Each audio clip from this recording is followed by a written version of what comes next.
Sebelum masuk ke studi kasus, kami akan menjelaskan apa itu ekonomi industri terlebih dahulu.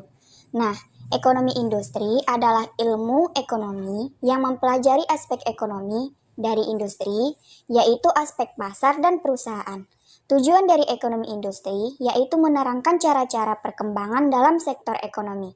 Ekonomi industri adalah cabang dari ekonomi mikro yang mempelajari keterkaitan antara struktur industri, perilaku industri, dan kinerja industri.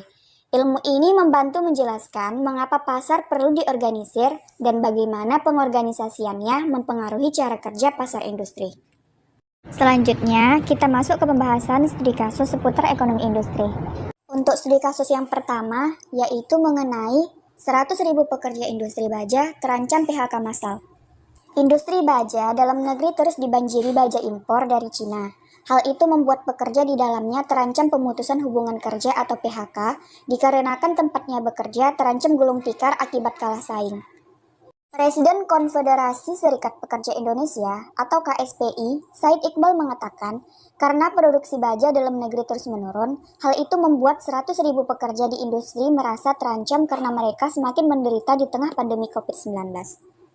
Mengutip data Badan Pusat Statistik atau BPS, hingga akhir tahun 2019, besi dan baja menempati posisi ketiga komoditas impor non-migas yang masuk ke Indonesia. Nilainya mencapai 7,63 miliar US dollar atau senilai 106,8 triliun rupiah. Murahnya baja impor dari Cina disebabkan unfair trade. Dalam hal ini, pemerintah Cina memberikan subsidi secara besar-besaran terhadap industri baja negeri tirai bambu tersebut. Bahkan pemerintah Cina juga memberikan subsidi untuk kebijakan lingkungan. Dalam sistem perdagangan internasional, perlindungan industri dalam negeri seperti safeguard dan penguatan kebijakan bea masuk anti-dumping atau BMAD dianggap telah dibutuhkan. Melalui perlindungan tersebut, industri baja dalam negeri akan bisa tumbuh dan bersaing dengan baik.